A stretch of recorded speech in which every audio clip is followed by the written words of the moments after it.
arrin bulshadeena dad kamidii ay ku hadlaan lagana yaabo dad mas'uuliyiin mararka qaarkood afkooda inay ka soo baxay oo culeyskeeda iyo halisteeda leh marka miisaanka shariicada la saaro laakiin laga yaabo inaynaan dareenkeeda lahayn arrintaasi waa maxay goobaha quraanka lagu barto hadda madrasad baa la yiraahdaa bariga hore malcaamad baa la oran jiray wali malcaamadina waa la sii isticmaalaa dadka qaarkood baa waxay si sahlan u yiraahdaan meeshu waa jaamacad ama malcaamad baad moodaysaa meeshu waa golihii guurtida ama golihii wakiilada meesha malcaamad baad moodaysaa macnaheedu waa maxay malcaamadu waa wax liito hooseeya jaamacadana quraanka lagu baranayna sayniska xisaabta lagu dhiganayo ayaa malcaamada ka sareysa oo ka sharaf badan oo ka qiimo badan golayaashan siyaasiyiintu ay isugu imanayaan ayaa malcaamada ka darajo sareysa hadal halisa weeye dhinac kale hadii laga eegana wuxuu noqon karaa hadal xambaarsan jees lagu jeesaya malcaamada maxaa yaala malcaamadu dhulka ilaahay meelaha u khayrka badan bay kamid tahay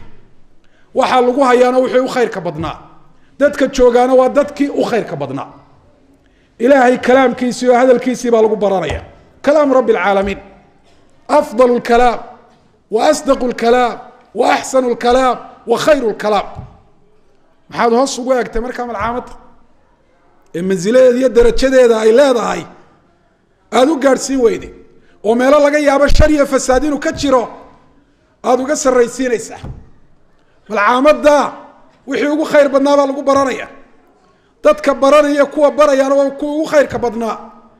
khayrukum man tacallama alqur'aana wa callamahu waxa idinku khayr badan ka quraanka barta dadkana bara adna meelaha kale inay ka khayr badan yihiin baad u haysata oo ay ka sharaf badan yihiin nabi maxamed ba alayhi salaatu wasalaam yiri majtamaca qawmun في بيت من بيوت الله يتلون كتاب الله ويتدارسونه فيما بينهم إلا حفتهم الملائكة وغشيتهم الرحمة ونزلت عليهم السكينة وذكرهم الله في من عنده ضدك ميل فريستا كتابك إلهي أخرية كتابك إلهي أخرينية دحدودة إسبرية سبعينية صدح جائزة دودو أبال مرينوت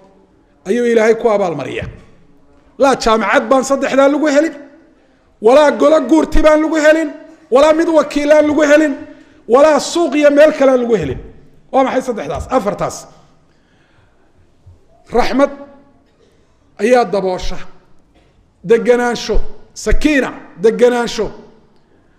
أي حق إلهي وقيم أده ملايكتها هريريسة إلهي با حصة ولا بلاك الدومة يقوون أكسر وملايكته وأمانة حقي لقى هلي أفرتا جايزو ميل قرآن كإلهي لقوا آخرنا يلقوا برانيو ميل أنا هاي لقوا هلي مايو ساكي ذا نغطيها مدرسة ذا نغطيها فاتقوا الله يا عباد الله دكتور هذا الكين ميزامع انت أيضا نورا إذا نقول الله هاي علماء ويدية إلهي الدين تيس سنة اللي يدينا كرو قادة إلهي الدين تيس قرآنك سنها ميشا لقوا برانيو أحكامتا هي شرائع حق إلهي نغطيمين